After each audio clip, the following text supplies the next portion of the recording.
Presiden Joko Widodo memposting video terkait protokol kesehatan corona. Video itu berisikan informasi tentang virus corona, cara menghindari, dan penanganannya.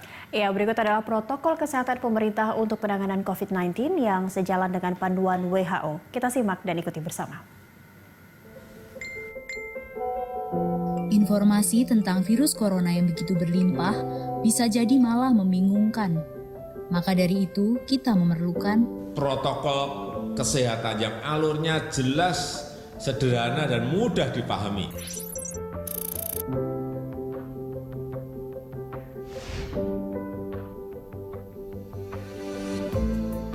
Siapa yang berpotensi terpapar virus corona?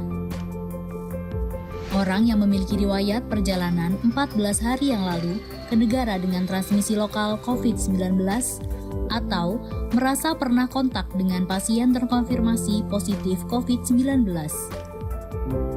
Apa yang perlu dilakukan jika memenuhi dua kondisi tersebut? Bila Anda merasa sehat, maka dianjurkan untuk melakukan karantina diri di rumah selama 14 hari sambil memonitor kondisi tubuh. Bila Anda merasa tidak sehat atau timbul gejala, segera lapor ke petugas kesehatan atau hubungi hotline center Corona untuk mendapatkan rujukan pemeriksaan ke fasilitas layanan kesehatan.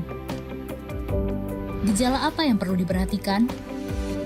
Demam melebihi 38 derajat Celcius, batuk atau pilek, sakit tenggorokan, sesak atau gangguan pernafasan. Apakah perlu langsung datang ke layanan kesehatan? Apabila gejalanya ringan, utamakan menghubungi hotline center Corona atau rumah sakit rujukan terdekat untuk mendapatkan informasi mengenai langkah selanjutnya. Sambil mencari informasi, ini yang perlu dilakukan. Tetap hindari keluar dari rumah, istirahat yang cukup, banyak minum air putih dan makan makanan bergizi, mempraktekkan kebiasaan bersih seperti cuci tangan, dan membersihkan area-area yang tersentuh permukaan tangan. Gunakan masker agar percikan dari batuk atau bersin tidak mengenai orang lain, bahkan di dalam rumah sekalipun. Kapan harus mencari bantuan medis tambahan?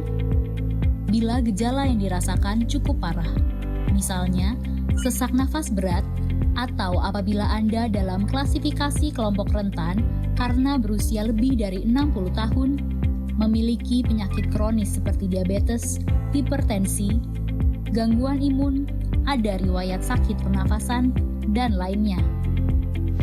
Apa yang perlu dilakukan bila gejala berlanjut dan harus ke fasilitas kesehatan? Gunakan masker saat keluar rumah. Praktekkan etika batuk dan bersin yang benar dengan menutup dengan siku atau tisu. Hindari menggunakan transportasi publik. Bagaimana tahapan screening pasien di fasilitas pelayanan kesehatan? Sebelum memberikan perawatan, tenaga kesehatan di fasilitas layanan kesehatan akan melakukan screening. Jika tidak memenuhi kriteria pasien dalam pengawasan atau PDP COVID-19, maka akan dirawat inap atau rawat jalan, tergantung diagnosa dan keputusan dokter.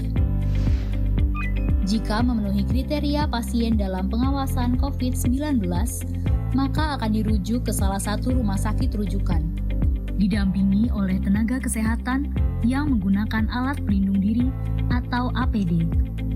Di rumah sakit rujukan, spesimen pasien diambil untuk pemeriksaan lab dan pasien akan ditempatkan di ruang isolasi. Spesimen dikirim ke Badan Penelitian dan Pengembangan Kesehatan atau Balitbangkes di Jakarta. Hasil pemeriksaan pertama akan keluar dalam 24 jam. Jika hasilnya negatif, pasien akan dirawat sesuai dengan penyebab penyakit. Jika positif, maka pasien akan dinyatakan sebagai penderita COVID-19, diambil sampel setiap hari, dan baru akan keluar dari ruang isolasi jika pemeriksaan sampel 2 kali berturut-turut hasilnya negatif. Itulah informasi dan protokol kesehatan untuk masalah COVID-19 yang perlu diikuti oleh masyarakat. Sakit akibat virus corona dapat disembuhkan. Namun begitu, lebih baik mencegah dan tidak menularkan kepada mereka yang lebih rentan.